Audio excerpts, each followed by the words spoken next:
Assalamu alaikum, everyone. Akbar Cook. I was born in Newark, New Jersey.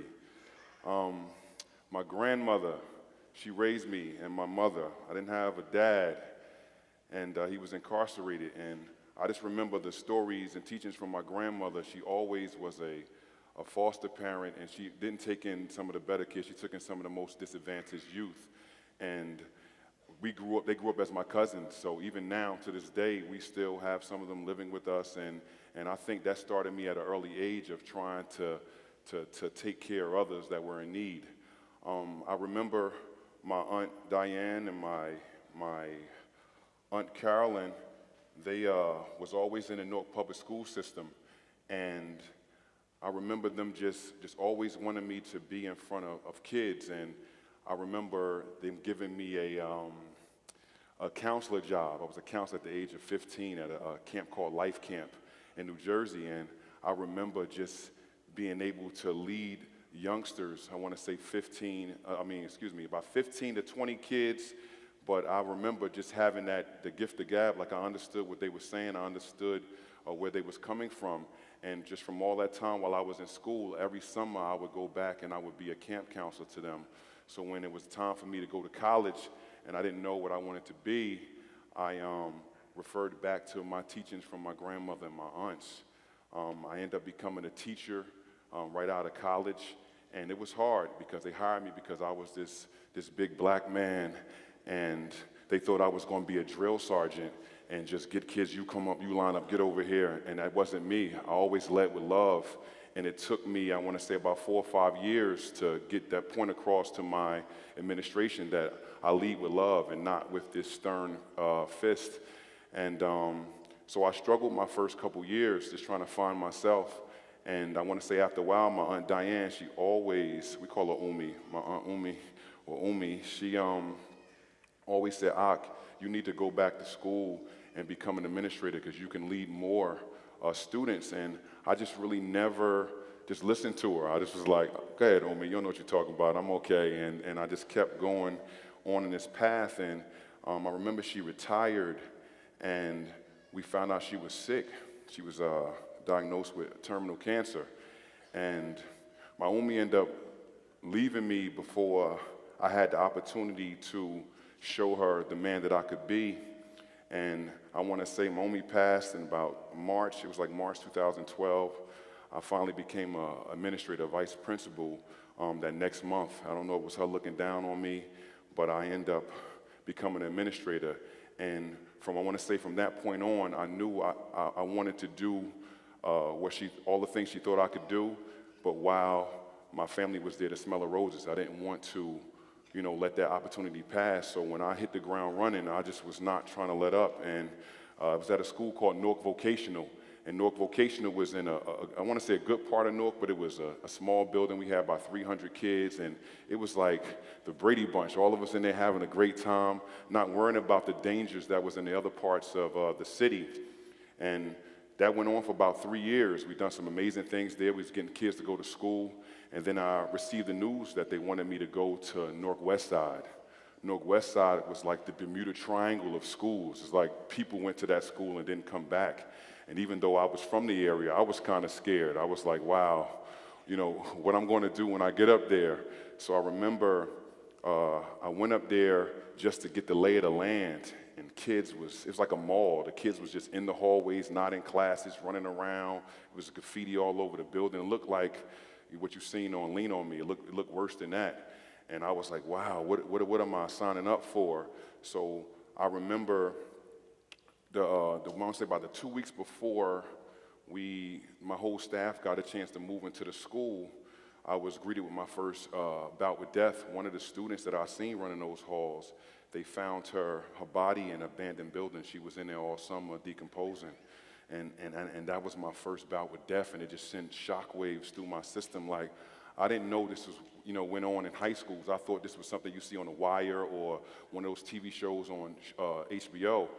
And when we started school, it was so much gang activity going in the buildings. It was scary. It looked like a scene from Training Day with all of the gang signs and all of the finger waving and people wanting to fight. And Again, I was scared. I'm like, wow, I don't know these children. I don't know what to do. But then I went back to the teachings of my grandmother and my umi. It was, these babies are coming to school for a reason. The gangsters don't come to school.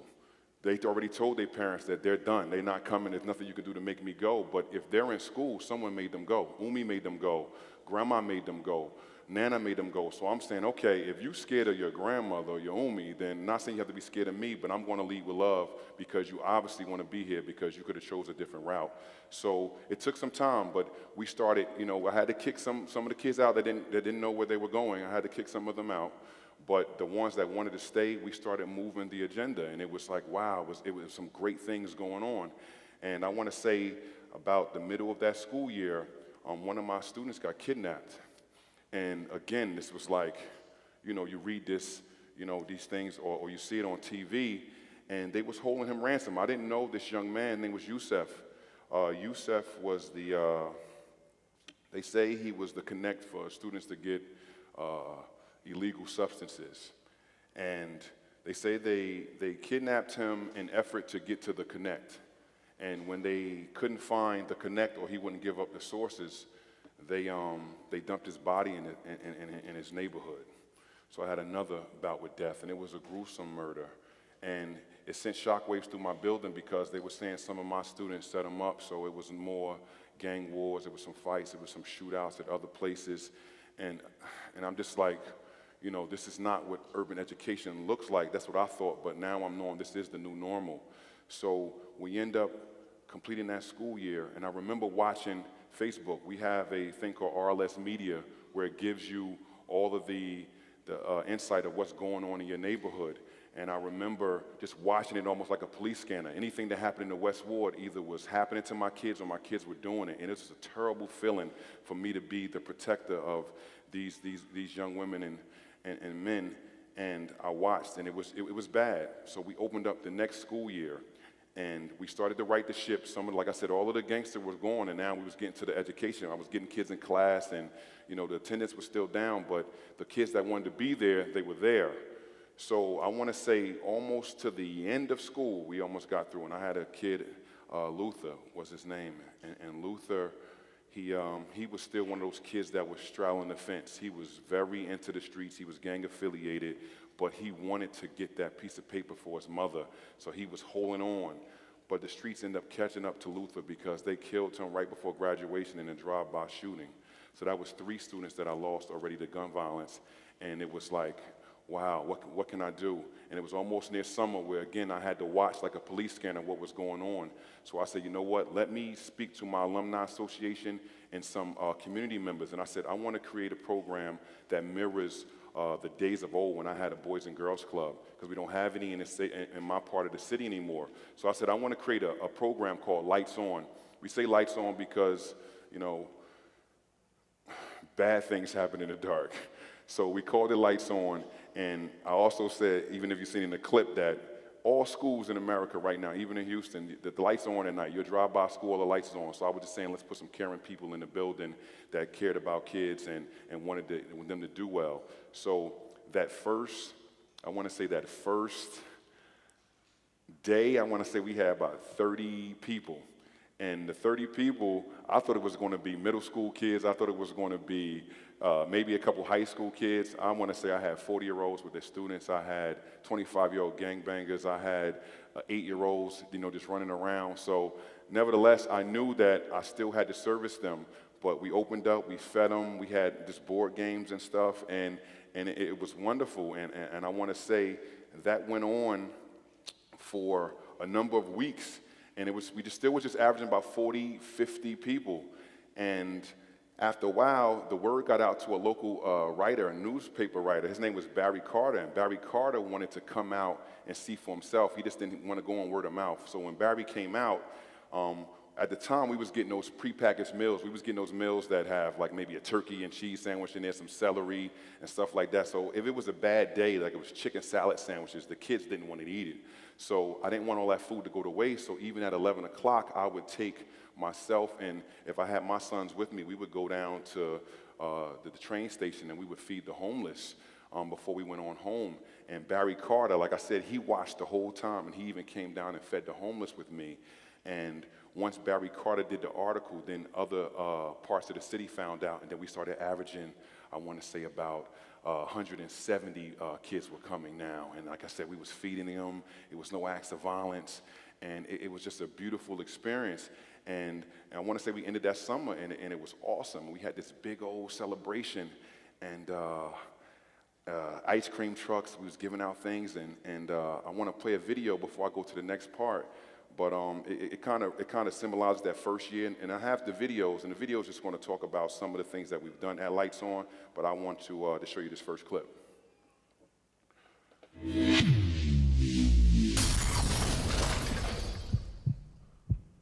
We had these big productions at the beginning. We got better towards the end.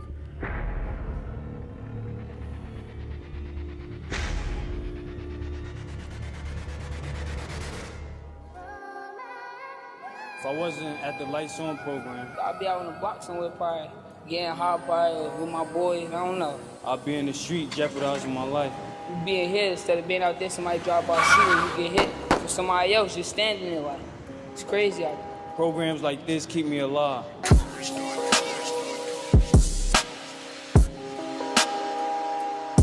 What does the Lights On program offer to kids in the West Ward? First and foremost, from 6 p.m. to 11 p.m., they have a safe place to just sit down and be kids. A lot of our kids now, they're growing up with so much stuff going on. I wanted to create a space where that wouldn't be an issue. So we have music, we have video games, we have basketball, we have badminton, we have countless board games, a whole bunch of stuff for the kids to do, but mainly just be safe and have a nice hot meal for them to during these hot summer nights. We provide nutritious meals for all attendees, and anything left over, we take it to Newark Penn Station to feed the homeless. Chest on my wall, like, dang, that just burn, like, don't feel good, like, sitting in that hospital bed, that's all we lead up to, either in that hospital bed or, like, jail. So some of them just told me, like, Cook, if we don't have no place to go, we're gonna be on the block, we're gonna do what we gotta do, we're gonna get high, we're gonna be drinking, we're gonna be stealing cars, vice versa. So I wanted to create something for them, but they didn't have to worry about that. Me being a West Ward kid and me being vice principal at Westside High School, what better way to speak to this target audience? These kids are the ones that's getting into trouble. They said, why don't we do what we used to do back in the day with the West Ward Boys and Girls Club? So I decided with, again, my alumni association to come up with a way to target these young men and women so they can have a safe place to come and just be themselves. Getting their attention to come out here, like, instead of being outside trying to run around getting hot. That's basically what everybody do, worry about girls and stuff. It's all just to be chilling. It ain't good though. Programs like this keep me alive. Please come out and support the Lights On program here at Westside High School. It's free for everyone. Initially, we open our doors on Monday, Wednesdays, and Fridays from 6 p.m. to 11 p.m., but based on demand, we may do even more. So this was one of the videos. Thank you. This was the first video that we did, and those two young men, Alfonso, the one who had his shirt off, Alfonso was from Pennington Court. He's a Crip, and he both of them are my babies, but Alfonso was probably the most gangster hood kid that I had, and he was a basketball player, and I was happy. This was the summer before he went to school, and I sent him as far away as possible. I sent him to Cheyenne, Wyoming, to a junior college out there, hoping that he would, yes, thank you, on full scholarship. Alfonso went out there, and he's done so well. He ended up with 48 credits. I don't know if you guys know about NCAA. In order for you to be a Division I basketball player or a sports person, you need 60 credits. So Alfonso ended up only taking 48 credits, and he was about to come home, and his coaches in the community in Wyoming knew that if he came home, he would be killed. So they paid for another semester for Alfonso to get the 60 credits, and Alfonso ended up graduating from LCC, and now he's at a historically black college in Oklahoma City, and he's doing well. So I did have a chance to help save Alfonso. On the other end, my other one who had the orange shirt on, his name was Alif. Alif ended up, right after he graduated high school, he ended up, he got shot while he was in high school. That's what he was trying to show you, where he was shot. But Alif ended up being caught on the way to attempted murder, and he's serving 10 years in jail right now. So it's like, it's the gift and the curse. You have the Alfonso story, but then you also have the Alif story. So I want to say this summer, where this video came from, was no acts of violence in my part of the city.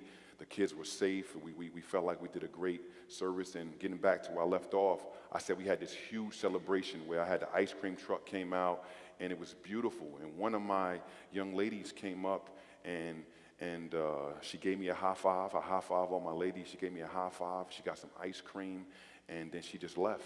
And later on that night, she was killed by a stray bullet. And I lost another young lady. So that was 2 young ladies and 2 young men. So I went back to my alumni association and said, we cannot wait until the summer to save these babies. I said, let's open up on Fridays. We'll adjust all of the academics and all of the athletic events so we can just have a safe place for these kids during the school year. So now we will open up from 6 p.m. to 11 p.m. every Friday night, and all the kids from all over the city would come. So I want to say I started adding things, as you've seen in the Ellen clip. I started adding henna, I added jewelry making, I added makeup, I added, we had a recording studio, all these amazing things, and my ladies started to come out. So I started end up averaging about 350 participants, and most of them was ladies. So it was great, and when I say that whole year and the summer we had no acts of violence and no more kids, even to this day I have lost no more kids to gun violence. Lights On has been just a pillar in the community, and I'm just happy to be a part of it, and I'm happy that other places like Houston is hearing the story, and I'm hoping to empower other educators like myself to just, be the change that we want to see. I want to play the next clip. It talks about what I just said about my ladies, but it also shows some of the things that we're doing now at Lights On.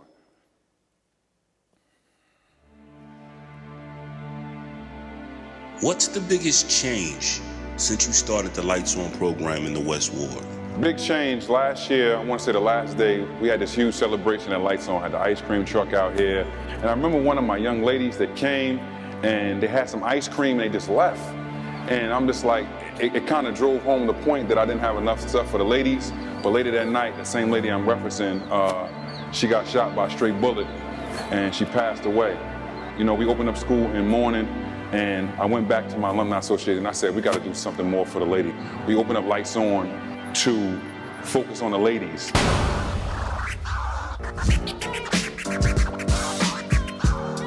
If I wasn't attending the Lights On program, I would probably be fighting and doing bad things. We got this great kitchen, and not saying all ladies can cook, because I love to cook too, but I got this beautiful kitchen, 4 stoves, and where they can come in there and get their sous chef on.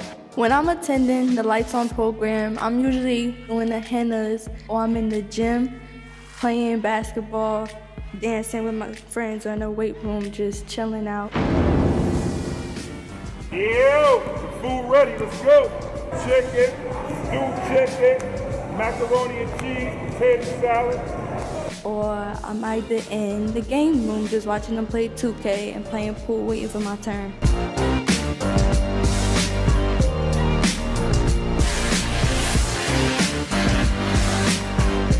Got makeup for them, where we're not talking about only just working with makeup, but also showing you how to do it. It's eyebrows, eyelashes, anything you can think of. I have jewelry making.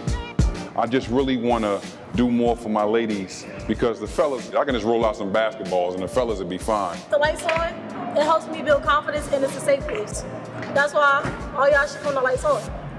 The Lights On program here at Westside High School has been going on every Friday for the entire school year. But starting on June 30th, 2017, we'll be going from 6 to 11 p.m. every Monday, Wednesday, and Friday up until September 1st. Please come out and support. So this was leading up into the second year, and you can see a good friend of mine, Andy Burnt. He worked with an artist that's world-renowned, JR, and we plastered all of the faces of the people in my building. Everyone was scared of Westside. They was like, oh my God, what goes on in that building? So I wanted them to see. So we put all of the beautiful faces of the kids smiling, the adults, some parents, and just trying to to chip away at the way people viewed Westside High School. While this was going on, I found out that my babies weren't eating. So I have kids that are coming from all over the city. They are traveling more than 2.5 miles, and unless you're 2.5 miles or greater, you have to get to school on your own. You have to walk, and those walks become longer when you have to navigate the gangs. Newark is riddled with gangs, so you can have this section that has this gang, and just because you live in this area, you're associated with them.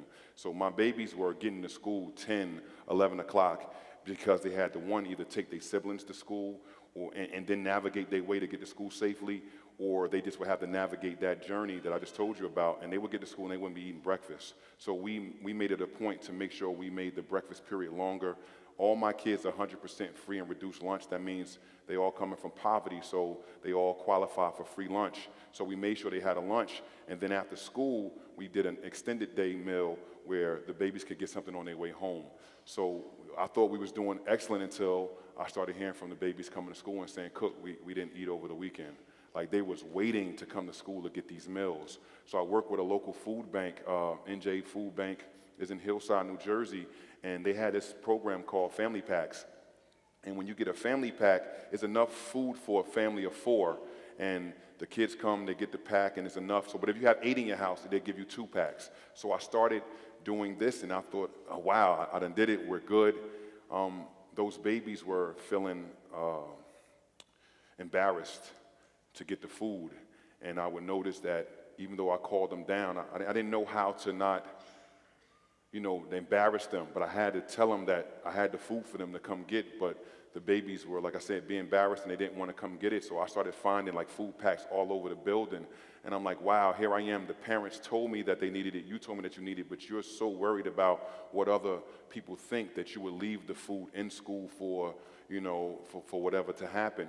So I am a fan of the Food Network, and I watch Chopped, and if any of you guys watch Chopped, you know that they have these mystery baskets. So I said, what better way to glorify what's in the basket and show some of the kids that may not know what to do with the meal, something that you can do in order to, take it home and feed your siblings. So we would do a Chopped, a West Side version. So I got my principal at the time and another young lady who was a chef, and we took the family packs, and in most family packs, it'd be some noodles, maybe some ragu sauce, maybe a can of tuna fish, and it may be like cereal.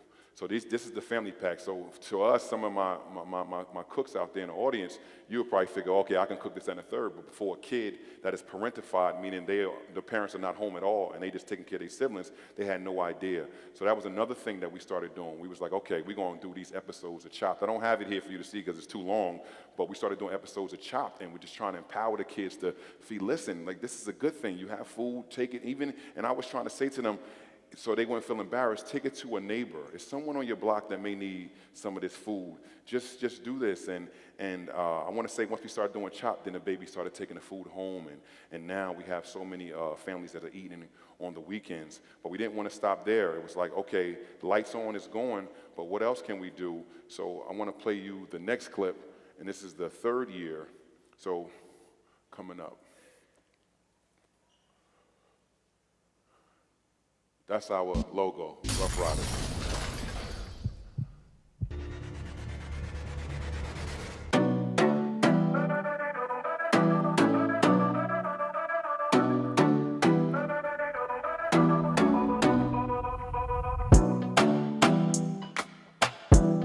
So year 3, we back at the Lights On program. We had a successful summer. No incidents of violence throughout my part of the city in the West Ward. So I'm looking forward to another year of, I want to say, worry-free living and playing and recreation and enrichment here at Westside High School. So I'm going to give you guys a quick tour, but I got a big treat for you at the end with my kids.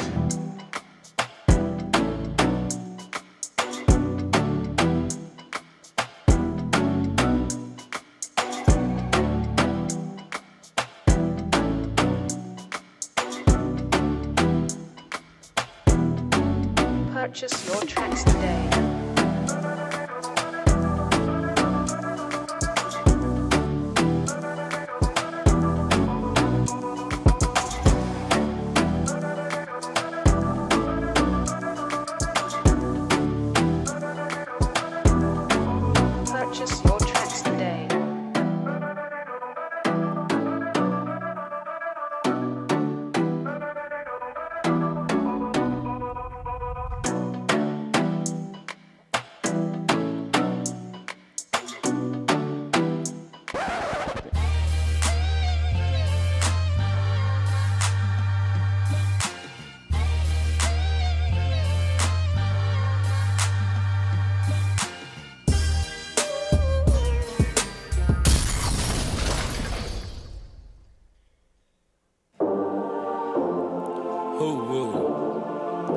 Lord targets. Yeah. Oh, nah, nah. Mamacita. Wine for me, my love for the boy, yeah.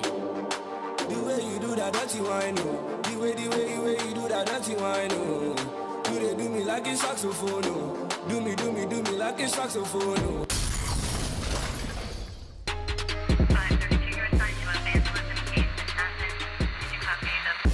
Man, R.I.P. Millie, man. Man, yo. Really miss y'all, man. Keep your head up, bro. You know, it's Millie Block, man. We ain't doing too much, man. We just so. I hope y'all enjoyed it. I had Bolu and the crew BAN, and then I had my boys Milt and Adi. They did some beautiful stuff for y'all, man. We got a lot of talent here, man. I could have showed y'all a lot more, but stick around. We got more in store. So this was the third year. So now we're doing music videos. So my kids, and they producing these videos that you guys are watching, so it was like, what can we do? So every year we're trying to improve on Lights On and be, again, the change that we want to see. And I'm so happy that Newark is, I want to say, have 200,000. And I want to say every night, even last night, on Friday night, we just had 210 come out in the cold, and we fed them. I thought it was because it was after Christmas break. I thought it was going to be a bad showing, but the kids still came out. And we're just trying to find innovative ways to keep them in there. We had the rapper Nas, he donated two computers to the studio, so now the kids can work on their craft and become little entrepreneurs and start getting other artists to come in and film with them. It's just, again, it's been an amazing journey, and all while this was going on, I was still a vice principal. So when I received the news that I was going to be the principal, I was like, wow, now I don't have to ask for permission to do some of these amazing things that are going on. So it leads up until what you guys saw leading up to me coming out. I had it was a big issue in my building with the bullying, and it was more so kids, and it was funny because the kids that were doing the bullying were probably the most less fortunate. So I don't know if it was a defense mechanism for them to do that before anyone picked on them, but my kids were staying home. It was a study that said 85% of my kids were severely chronically absent. That means they were staying home 3 to 5 days a week, and a month, 3 to 5 days a month, and when I started knocking on doors and started speaking to parents and started just speaking to kids, I said, what's going on? And first and foremost, they just said, Cook, we don't have it. We don't have clean clothes, and I would rather stay home and not get my education before I come to school and have people talking about me and my dirty clothes. And then I started speaking to the families, and the families were like, Cook, it's just bad. They had to juggle. They say rob Peter to pay Paul. They said, if I have to send a little one to school, whereas child services will swoop in if a middle school kid or an elementary student, meaning from grades kindergarten to 6th grade or maybe even 8th, if they come in, child services will come in, remove the kid from your custody, and will do all of these things, but no one cares about the high school kids. They automatically say, oh, there's a lost cause. So I have high school babies, so it was becoming like, what can I do?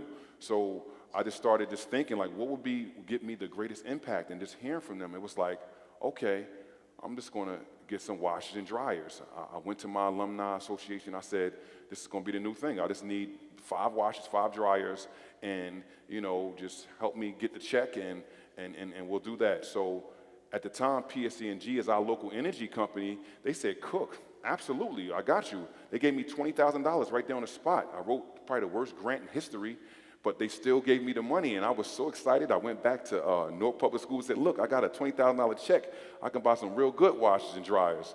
And then Newark said, oh, we got to bring in the architects. We have to bring in all of these people. And by the time they were finished with the estimate, they told me it was going to cost me $300,000 to install a laundromat at my school. And I was thinking, I said, $300,000, that's the house. I don't want a laundry house. I just wanted some washers and dryers, right? So I was back to the drawing board, but while this was going on, the bullying became worse. So I had a young lady, and you heard about it, but I'm just going in depth. The young lady came to school as normal. We check all our kids coming to school. We have metal detectors, it's just for safety. And she came in, and while a security guard was going to go through a bag. She took this water and she threw it at his face, and it was like a big scuffle. I mean, it was a big old drawn out to do, and I'm baffled because I'm like, nothing. He didn't say anything. She just went off. Like, what caused her? And then we had to call the police, and the police came in and they had her detained in the back before they was going to take her downtown to be processed because it was aggravated assault because he was injured. And they pulled me to the side and said, Cook, she had dirty underwear in her bag, and she didn't want nobody to know that she was homeless. She's been living on her own for the last few weeks, and she didn't want you to know. And it sent shockwaves through my body because I'm supposed to be a protector, and I did not know that she was going through this. She was always come to school. She had the makeup on. She was just beautiful, but underneath she was struggling. She was on her own, and I went back to Newark Public Schools and said, I'm not waiting anymore. I need you to put this wash and dries in my school because I will not let another kid go without. And while I'm still fighting, kids started posting pictures of kids' clothes being dirty. Like, you go up to the front board and you want to talk in front of the teacher, and they posting a picture of you maybe with stains on your garment, or they're behind you and putting on Instagram, you have a dirty collar. And I'm just like, why, if we are supposed to be this family, why aren't we embracing that? So I went back and I fought for them, and we end up getting the wash and dryers, and it's been just it's been a journey. I thought it was going to be like myself and some other amazing administrators, maybe on a cover of Time or Newsweek, saying, look what new urban education looks like. And, you know, I thought we'd be there, but never Ellen DeGeneres. It was, when I received that call, it was like, I almost passed out. It was like, are you serious? Like, I'm not a movie star or anything, but just the love and the impact that came from it has been awesome. I mean, I can't name a country that hasn't sent me laundry detergent. I mean, it is that I have 3 large rooms full. I mean, it's pouring out of my bed. My whole school smells like laundry detergent right now. And so I had to make an announcement. I said, okay, folks, thank you. No more laundry detergent, because I don't know if you know, Procter & Gamble, they make everything. They make the Tide, the Downy. They just called me and said, look, we're going to send you 1,000 of everything. So they sent all these boxes. And then you couldn't let Arm & Hammer get word. They said, okay, we're going to send you Arm & Hammer, OxyClean. So it became like a fight with the juggernauts for detergent. So again, I have to, if you out there now, don't send me no detergent. I don't need it, I'm telling you. But so we switched gears, and we say we're going to start doing toiletries, because my ladies, I have ladies that's being raised by their dads, and you know, they have feminine needs, and they was like, Cook, my dad won't buy it. So now we've been receiving feminine products, toiletries, deodorant, and now I have a free school store that is free to all kids. They come in, they look at me, Cook, don't even say nothing to me, baby. I open the door, they go in, they shop, and they leave out. And that's what's been going on for this last few months, that you guys have blessed me with just so much things. And so I'm just happy. I've never been to Houston before. I've been eating some of the food. Thank you, guys. Yes, but I'm going to be here for the next, 2 hours before my flight. If you want to see me in the bazaar, I can answer more questions. I'm getting my cues that I need to get off. I'm sorry it took so long. I had another video for you, but you guys get the point that you can, it's called Footsteps to Greatness. It doesn't take much for you to impact a kid's life. What greater joy than you can receive than to taking care of baby. I mean, it's just. Let's do one last round of applause for Brother Akbar Cook. Yes. Thank you, guys. Again, I will be out there. I appreciate it. Thank you. Yes.